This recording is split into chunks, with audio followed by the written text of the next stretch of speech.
This podcast is shot at Luminous Studios.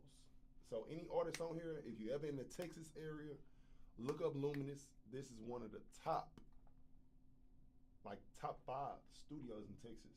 So whenever you're in Dallas, make sure you tap in with Luminous Sound, Luminous Studios. Hey, we're officially live on YouTube. Yo, let's get it. Yeah, that's cool. All right, we're here. Freaking sweet. Okay, cool. Hey, everybody. So we'll go ahead and get started here. Let's get it. So if you're on my channel watching this video right now, you probably already know me. My name is Mutiny, and I'm an independent artist. I'm also a producer and a mixing engineer, recording engineer, all the engineers except for mastering. I don't really do mastering. But yeah, and this is my boy Vicious, who I met in December at an event called Fleet Week. And him and I hit it off real fast, and him and I have been hustling together. And so we are starting up this podcast. This is kind of our first episode, so, you know, don't hold nothing against us. We're just trying to get things started, get things working. But we do have some topics to cover with y'all today, and we're excited to get started. So if you end up tuning in to the YouTube, please, you know, show us some love here on the chat and let us know what's up. So, Vicious, how you doing today, bro? I'm doing good, man. Can't complain, man. I'm blessed. Man, make sure I want to give a special shout out to, you know, Mutiny, Luminous Studios, Bigo, Pinnacle, House of Extra, and the many viewers that's tapping in right now from Bigo and YouTube. Shouts out to y'all. Welcome to the Independent Sector Podcast. I'm your boy Vicious, and this is my guy Mutiny, and this is episode 1/pilot. So hopefully, you know, get it going up. We got a lot of stuff planned for this podcast, from, you know, big conversations, you know, celebrity guests, you know, interviews, celebrity That's not interviews. a lie. We really do have celebrity guests on. Like, no cap. I really can't speak too much on it.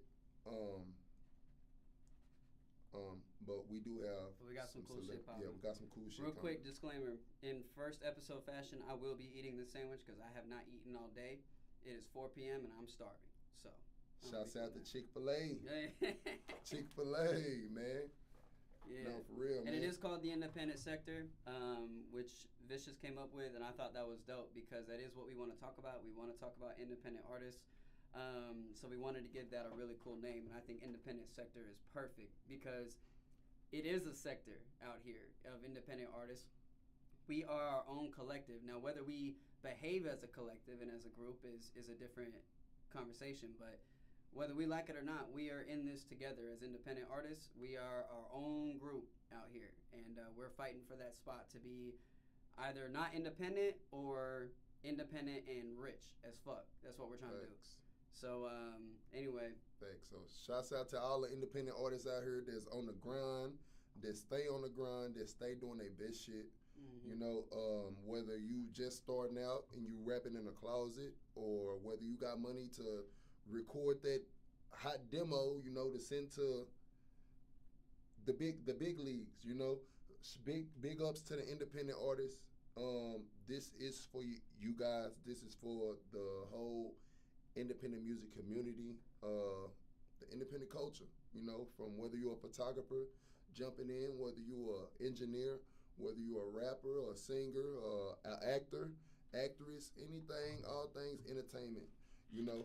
Shouts out, you know, to you guys, for sure. And welcome to the Independent Sector. So, while I eat this, I think it would be great for you to start off with, because, look, y'all, I've been doing this for 7 years as an independent artist, and, you know, it ain't no lie, it's hard. It's tough. Like, it really requires a lot of work. You really have to be a jack of all trades, and sometimes you got to be a king of all trades. And that's the reason I work here at Luminous Sound Studios, is because, not necessarily because I'm in love with engineering. I am in a way, but I'm much more in love with rapping and singing and creating music, you know. So I became an engineer, and I moved my way up into the studio so that I can meet people like this motherfucker. You feel me? Like, that was the reason I did it. I don't do engineering because I love the crap out of it. I do love it, but it's not what necessarily wakes me up in the morning. I did it so that I could be here and meet people like this. And there's really, I don't mean to talk bad about nobody, but I see a lot of independent artists who are just, by no fault of their own, they're confused, they're frustrated, and they're trying to figure out what do they need to do that's actually going to provide them value in their career and what they're trying to do. I to touch bases on the confusion part. I really feel like as an independent artist, I really feel like it's easy to get confused because it's a lot of weird shit going on. Like from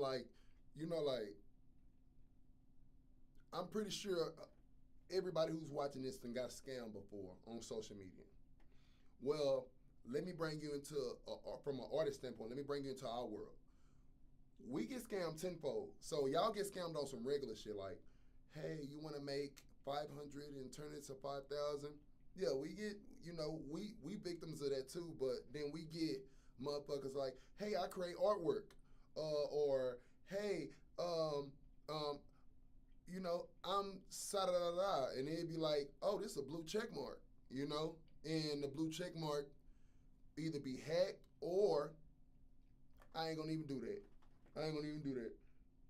Some of you blue checkmark motherfuckers be knowing like what y'all doing, and y'all be scamming and preying on us independent artists or whatnot. Whether you heard a song that we drop and it ain't got that many streams, and y'all take an idea and bite from us, because y'all are the big guys. You got people from janky promoters, like hit you up. Hey, you want to perform at this music festival or this music festival? Let me give y'all some key points. South by Southwest is coming up. Never send any motherfucker no money on Instagram to perform there. If you want to perform there, get you a badge on southbysouthwest.com. Go to the website. If you want to perform at Rolling Loud, get you a pass. They got a thing right now that I just seen on Twitter to where if you got a crypto wallet with Ethereum in there, have at least one Ethereum coin in there. If you, I believe if you buy, they got like 5,555 NFTs, Rolling Loud. If you buy one, you get a lifetime membership to Rolling Loud. So you got stuff like that. Tap in with the main vendors. Like never think that they're not going to respond or whatnot like that, because, some of these events are invitation only, but at the same time, they do have smaller events that they open for independent artists because they're not selfish and just doing strictly mainstream. It's not too many mainstreams. It's not going to be a whole mainstream extravaganza. These music festivals have small festivals for independent artists by independent, individuals. So tap in, and don't settle for less, man. I got a question. If an independent artist is to approach, I call them talent buyers, the people that are in charge of scheduling acts to perform at things like South by Southwest. Yeah. What would be the number one thing that independent artist needs to bring to show those people that they're a legit artist and they're not just, even if you are just doing this in your bedroom, you want to not present yourself that way. So like, what is the number one thing they could bring to that person to show them? Have an EPK. Ooh, that was it. Bring an EPK. Electronic press kit, y'all. You gotta bring an EPK. You gotta have your EPKs down pat or whatnot. You gotta make sure that, and then when you submit music to big guys, make sure that all your music is registered with a PRO, a Performance Rights Organization. BMI, ASCAP. BMI, ASCAP, CSIC. Make sure you're registered with those guys or one of those performance, or if not all. Make sure you're registered with them. Because independent artists, and I've seen it a lot in Dallas. That's not an important thing for independent artists because we don't get the game. Like prime example, when we did Fleet Week, we got so much game. Like we got game like that motherfuckers getting in years. From mistakes. Things you don't really find on Google, like you might, but you don't know what to search. Yeah, we got a lot of game, and like I figured like, why not give it to the masses? Like at the same time, because like we can't, it'll never be like, oh, we won't be able to utilize this if we share it.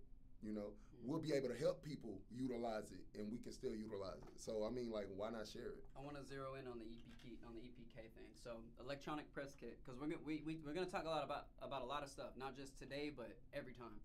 And it's gonna be like, damn, like I gotta do all this, and it's like, well, yeah, you do. But take it one step at a time. So the EPK, electronic press kit, this is where all of your YouTube videos, music videos, if you have them, all of your links to Spotify, Apple Music, Tidal, Amazon Music, whatever. It needs to be one central location. I know some of y'all right now are thinking Linktree. I use Linktree. That's my EPK.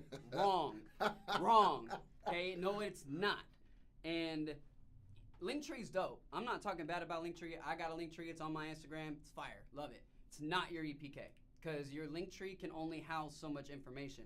If you are a serious artist and you have a lot going on, you have way too much that for a Linktree to properly show to somebody. So it's really like a website. You want to have a website that is your website and has literally everything about you. And that way, when you come to a talent buyer or a venue owner or whoever and you're trying to get signed on for a show, even if it is invitation only, well, guess what? Sometimes you got to kick that door in to get you the invitation. So bring your EPK to these people, and if you have one of those, they know what that is. They've seen that before. They probably even know the term EPK, electronic press kit. So if you have that and you can present that, now you no longer look like somebody who's writing songs in their mom's basement, which shout out to all of us who are doing that. Not necessarily in basements because we're in Texas, but y'all get it. Break it down to like what consists of, like what's inside of a EPK. Like what's in an EPK. Mm-hmm. And look up other people's EPKs. Like, yo, now that you know that term, go Google that shit and be like, EPK, good examples of EPK. Like, you know, figure out what that is and then figure out how to make one for yourself. And that doesn't mean you need to spend a lot of money on building a website. I promise you there are better ways to do it. And if you got a little budget behind, you know, under your feet or whatnot, get somebody, okay, like, prime example, it's a big tool, and I'm going to break this to y'all because it'll help you a lot and it'll get you real far. And you're going to spend 20, at least 10 probably. If you can find a good person, you'll find 10 or 80, 150, the most I've seen. If you go to Fiverr is a freelance app. It has a lot of freelancers. I bought a song from a guy on Fiverr like 3 years ago, and like I paid like $15. So he never sent me a reference track. He only just sent me the lyrics. So still to this day, I got this song, and it's a dope fire song. It's just I could never catch it because I never got a reference track. But they got that. They got. Point being, you could probably hire someone for real cheap to build you an EPK. Yeah, they got people that build EPKs on there, bios, the whole shebang, like on Fiverr, for dirt cheap. So make sure y'all tap in to Fiverr. And if you ever shoot like music videos or whatnot like that, and you're just like, oh, I don't know where to shoot, like I don't have an idea, download PureSpace. PureSpace is like pretty much an Airbnb for, you know, the entertainment industry. You know, if you want to rent a cathedral, you know, for a church, you know, like for a music video, or if you want to rent a swimming pool, you know, shit, you know, for a pool party scene in your music video. We gonna save that money, little diggy. Yeah, facts. You gonna save that money, like facts. No, look, okay, so boom, story time. All right, so rewind. It's 2023, 2021. Okay, so I was going down Inwood. I was driving down Inwood, you know, the part of Inwood where it gets like them nice ass houses, like Inwood Northwest Highway area, like right over that cusp right there, and it's the nice ass houses. I was listening to this song, bro, and I was like, damn, I need to shoot a music video. And still to this day, big shout out to Bruce. Bruce was like, hell yeah, fuck it. Old school white guy, cool as fuck. I was knocking on everybody though. Okay, so it was like a mansion. It was gated off. I knocked on the I just pretty much basically, okay, I trespassed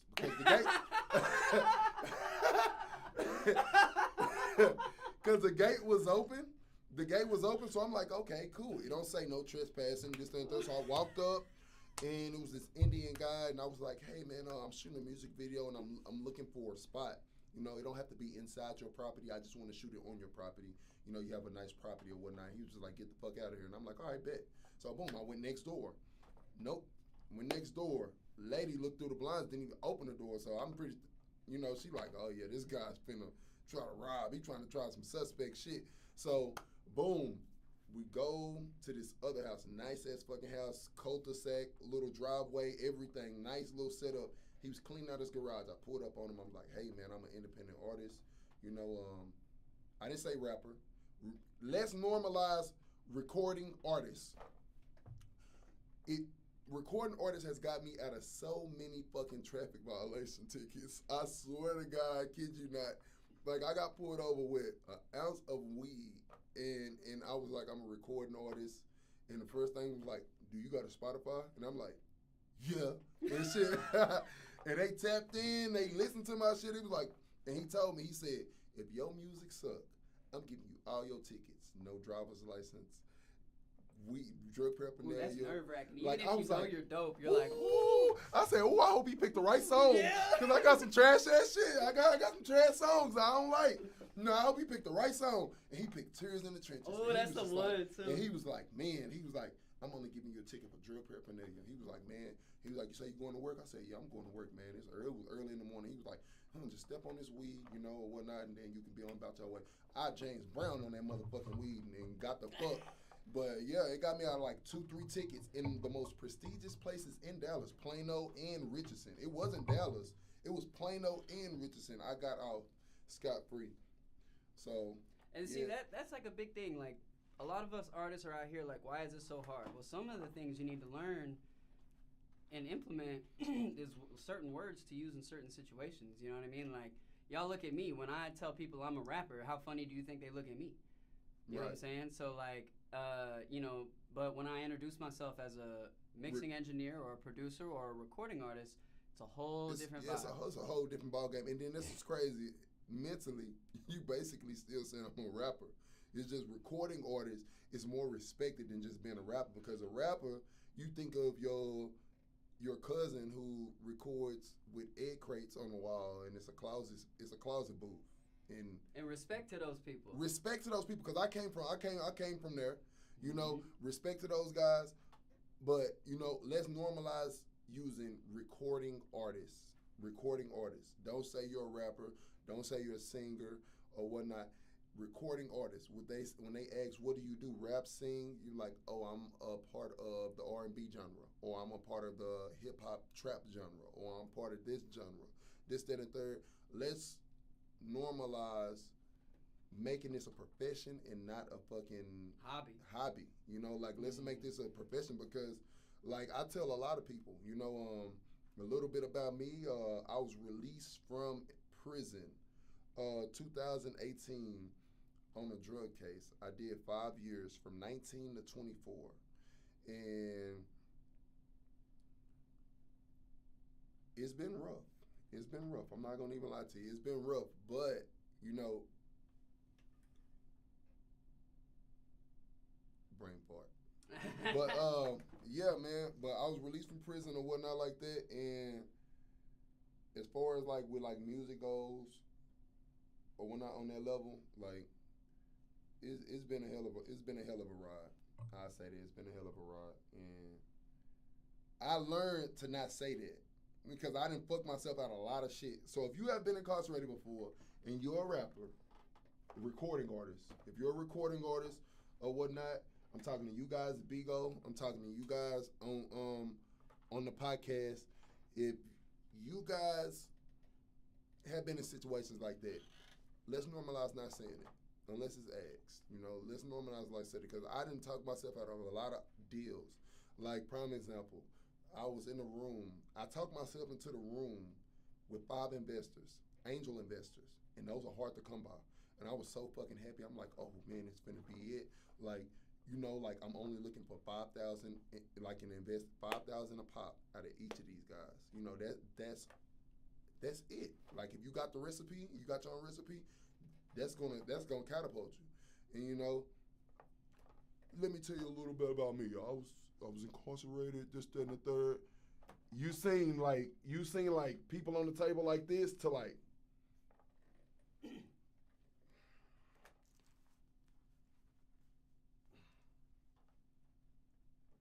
And like, it made them uneasy because it's like, okay, so if I'm gonna invest in this guy, you know, I gotta make sure that this guy's a solid individual. I gotta make sure that I'm gonna get a return back. And you know, to be honest, let's be real. You know, in the world, like, you know, like when you think of somebody who's been incarcerated, you think of a recidivist. You think of somebody who keeps going back. You know, so if I was investing money, I wouldn't invest in the motherfucker that's, you know, saying that what I know now. If motherfucker come out and say that first, I'm not gonna even, you know. You have a whole different perspective now, right? Yeah, I got a whole different perspective now. Yeah, and like, oh, if I was to hear that, I might not like that. And a good friend of mine's, Stacey Elliott, he was telling me, you know, and he has a hell of a story, and he was telling me like, bro, don't say that. Like, I understand, you know, because I know people in similar situations or been around people in similar situations, but you know, like, no, don't say that. Like, leave that out, bro. Like, you a good, you know, good guy. You know, like, I wouldn't even know that you've been to prison unless you said it. You know, so. And then they respect you more for your struggles when you don't come out up front with it. Right. You know what I'm saying? Then when they find out about it later, it's like, oh, you did all that and you're doing this now? Like, yeah. Then they want to work with you even more. Yeah. So, but hey, man, we could literally talk about this for days. So let's move to the next segment. Okay. Which was about, and I'm gonna pull up the article while we're talking about it here. Okay. But, all right, so recent news broke. This part of the podcast is called Recent News. You know, so basically we're going to be talking about different stuff that's going on in the world right now, and mainly the music industry. So, hence the independent sector. So, I mean, we're going to talk about a couple of headlines, meaning being this one, the one. Michael Jackson, rest in peace, the king of pop. Mike Jack, you know, has a whole slew of music, you know, like, God forbid if I was, you know, shit, and always have extra music in your arsenal. Always never release all your music. Save it, you know, because these are your eggs. Never, when you release them, you're putting an egg in a basket. Never put all your eggs in one basket. Save them. Michael Jackson recently, was it in Brussels? So I got the article pulled up here. So this is I'm reading. Songwriter is the name of the article, American Songwriter, and this is what it starts off saying. Some say it is one of the wildest music leaks in years. Whatever you want to call it, the fact is that about 50 gigabytes of otherwise unreleased Michael Jackson content has just been stolen. I'll keep reading this as Vicious talks, but what I do know is either a whole laptop or a whole hard drive from the engineer who had these unreleased files. It was a laptop. It was a laptop? It was a laptop. Got stolen by somebody. It was at basically like a seminar. It was it was like a seminar, like working with MJ seminar, and I guess the guy took an intermission break, and they stole his laptop, and it had 50 gigabytes worth of Michael Jackson's unreleased platinum,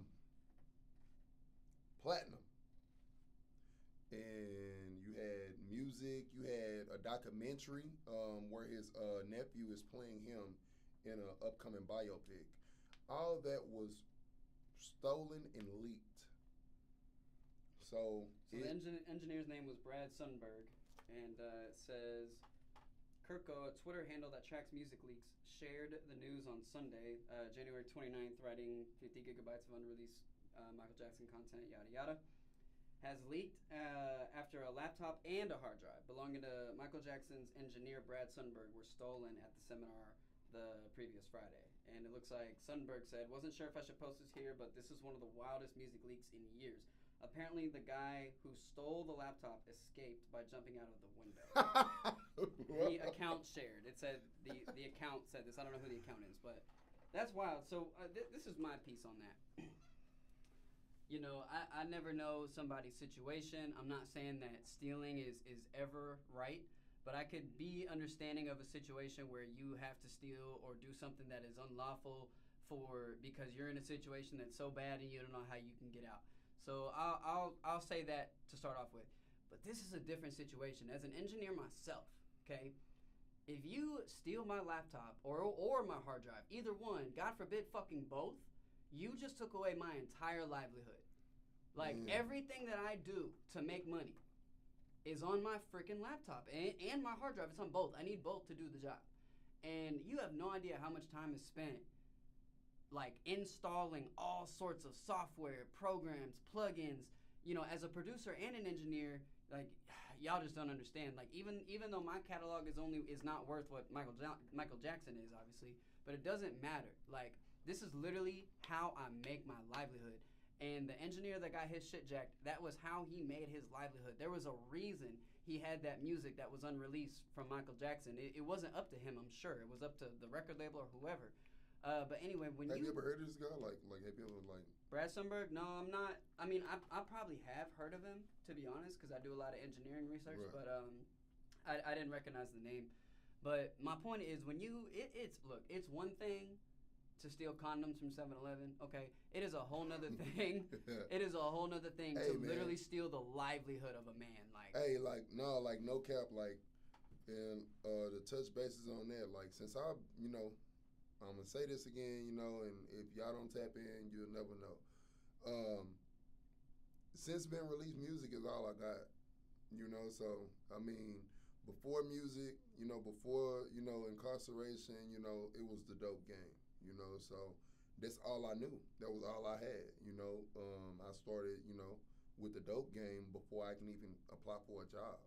So that was my way of surviving, and let's normalize getting out of the struggle, because the rap game is glorifying the streets and the struggle as if that's like the thing to do. Like, you know how many people I've seen die in front of me? Like, friends, like, oh, this is my friend to the end. Boom, he get dome shot. It's like, you can't do nothing about it. You can't go to the police. You can't say nothing. You got to keep a code of silence. You got to, those guys were apprehended because they snitched on themselves. But at the same time, it's like, dang, like, I wouldn't wish it upon my worst enemy. Like, these are people you make pacts with. Like, these are your brothers forever. And now I got to write songs and put RIP in them. So, like, the rap game, like, stop incorporating the streets in the rap game. Like, that's why a lot of these people are getting smoked, because you can't be on both sides. So when you're being a rapper and you're at this said restaurant or said place or whatnot, you're in rapper mode. You can't be rapper, street guy. Rapper, street guy. No, you can't do that. So that's why a lot of them get, boom, said, Mo3. Mo3 is a whole rapper out here, came from the streets. But this the thing, he incorporated the streets in his legitimate business. Never mix illegitimate with legitimate. And that's different than rapping about it. Rapping about it is one thing. That's a kind of a different discussion. But to literally, on the business side of things, have both of them going on, it's when problems come up. Yeah. But back to the thing, to the topic we was on. Like I said, music is all I have. At one point in time, like, we do have devices that we keep all our music on. All our masters, like, everything, like, we keep it all, like, track outs, everything, like, everything is on my iPhone. I lost my iPhone one time, and I was boo-hooing, like, literally, like, I'm 6'4", 230 pounds. I was boo-hooing. My big ass was boo-hooing. Like, I was crying. Like, my daughter was crying with me, because she was just like, oh, it felt like I lost a loved one. Like, my grandma passed 3 years ago, rest in peace. And it felt like I lost my grandma again. That's how serious music is for me, because it's all I have. This is all I, banked on. I put all my eggs in one basket, because I know for a fact music is going to take me to where I need to. And I boo-hooed for days. Like I mourned the loss of my iPhone. Luckily, I would have too. I was out of it. Like, I was out of it. Anytime I heard an instrumental, a teardrop. I swear to God, like, I was so I was fucking gone. I was sad as fuck, boy.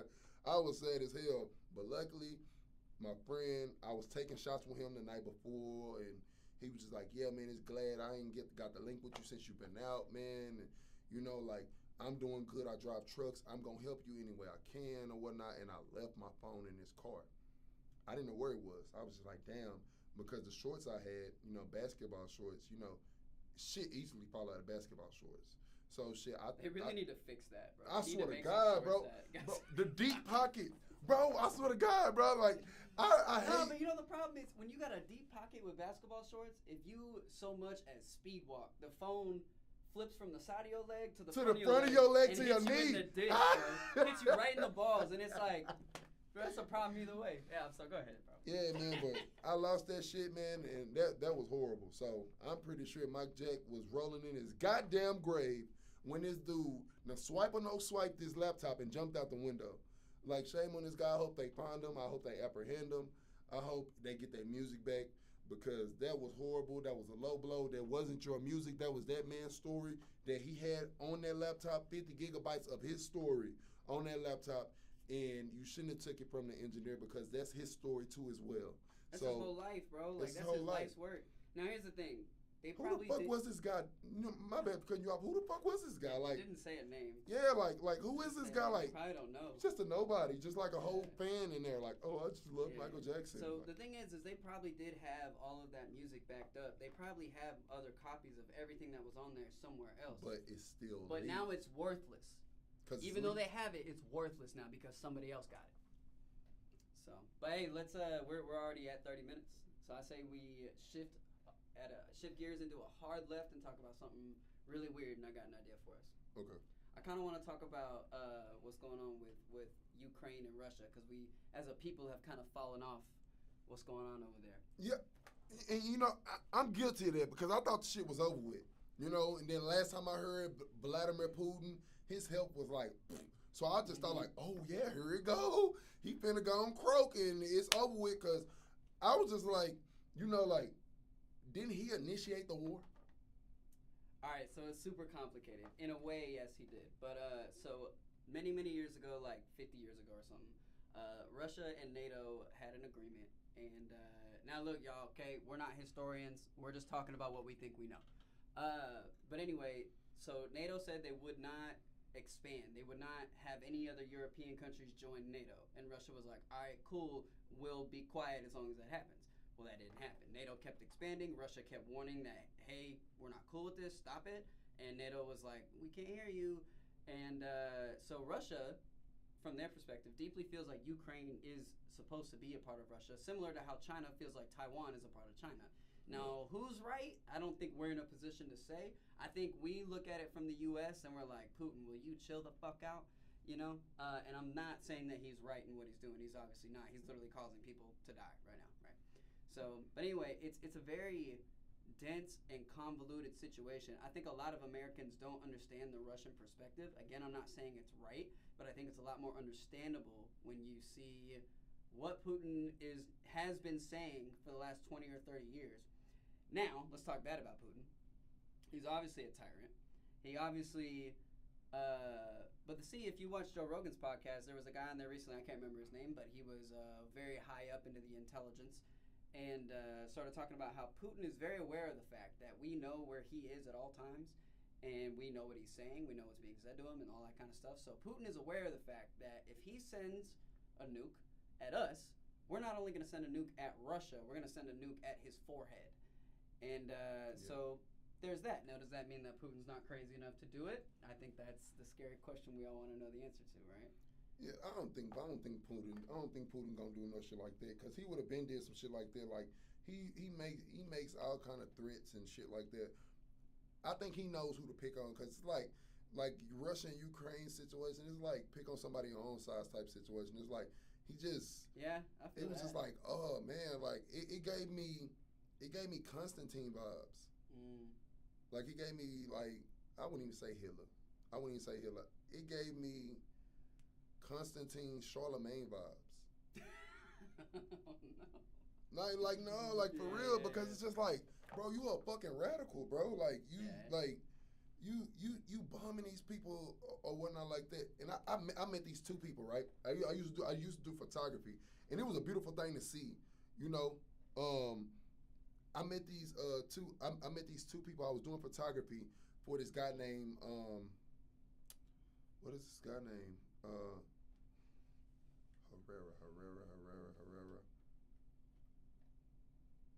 He's a salsa guy.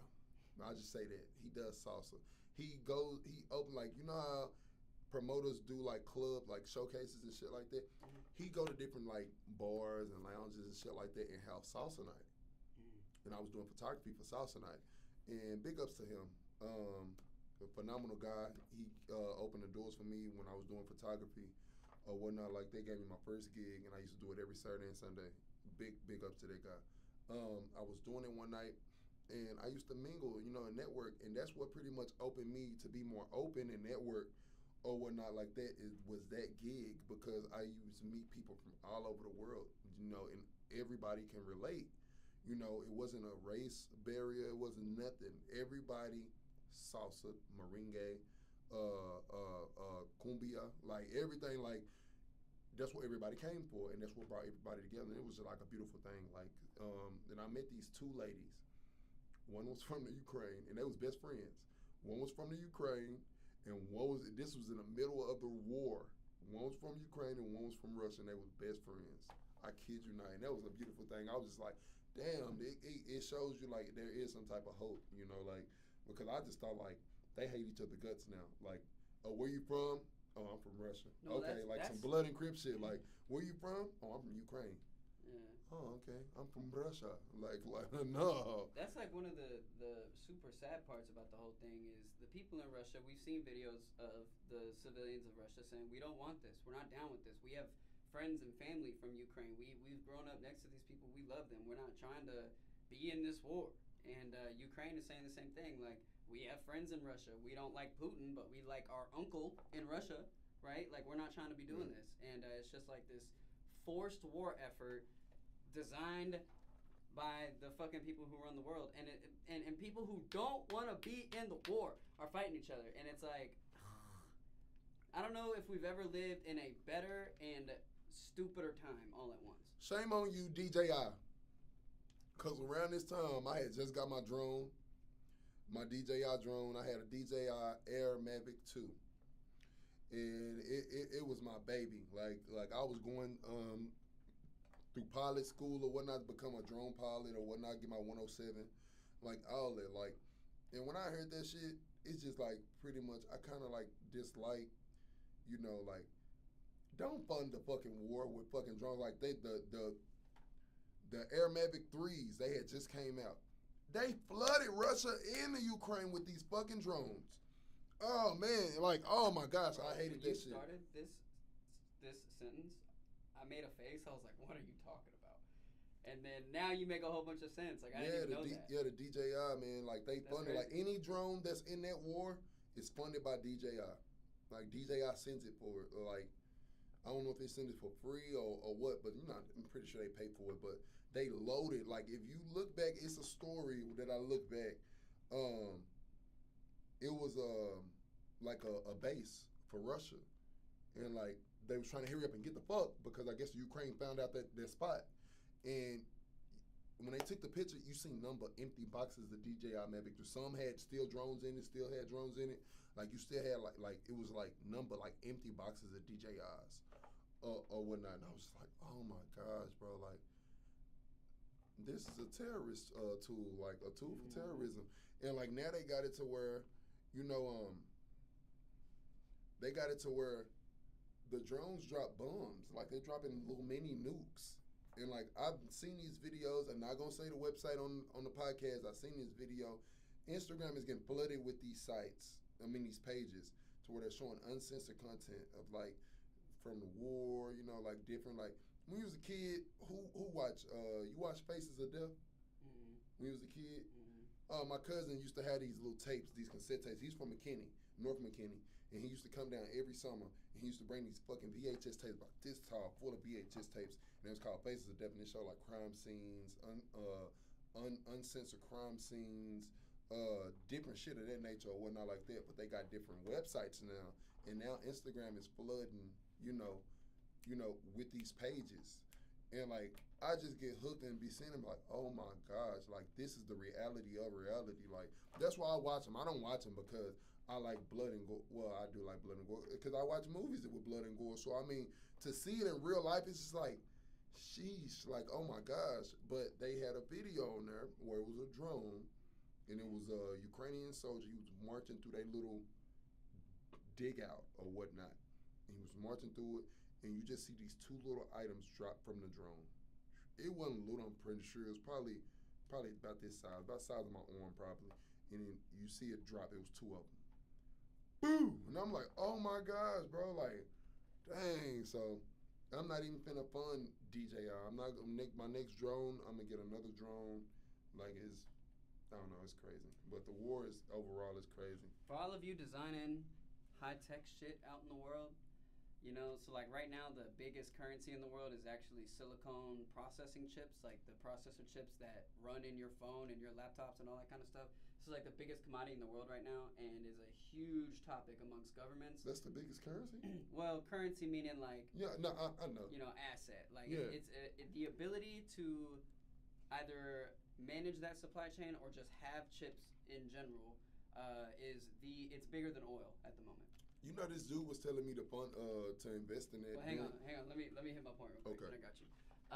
But listen, what happened was the technology for how these chips got designed, at least based off the research that I've done, got sold by private U.S. companies to China, and China went from not even being close to touching us militarily to now being a bit of a threat, and that's our fault as Americans. Like we did that shit.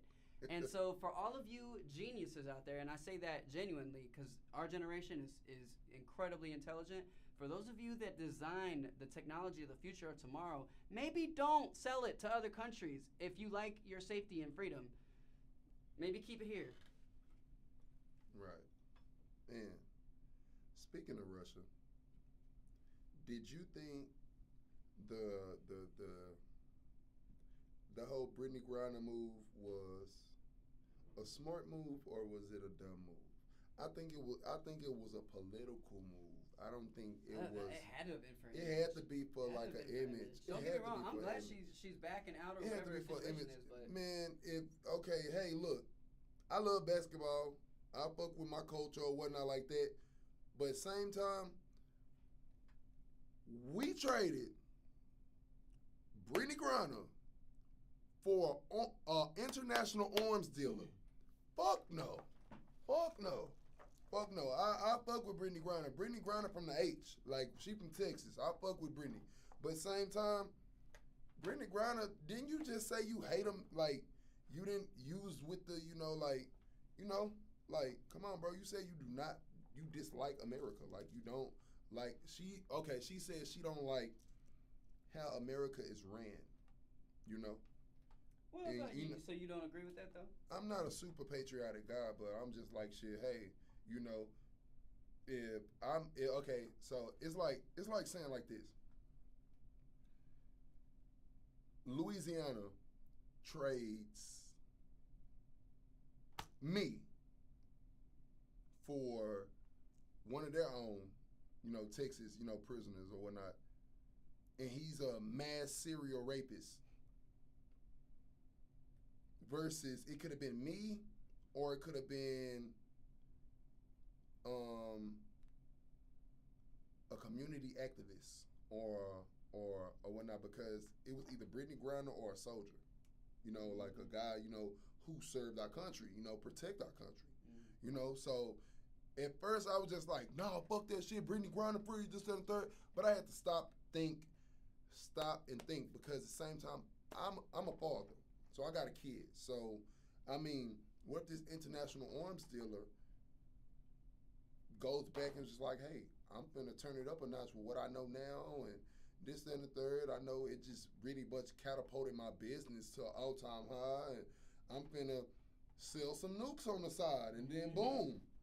Well, at the end of the day, they had Brittany for whatever reason they did. I don't even remember why she got incarcerated or whatever. Brittany got incarcerated because she brought it. They said a weed pen. She had a weed pen.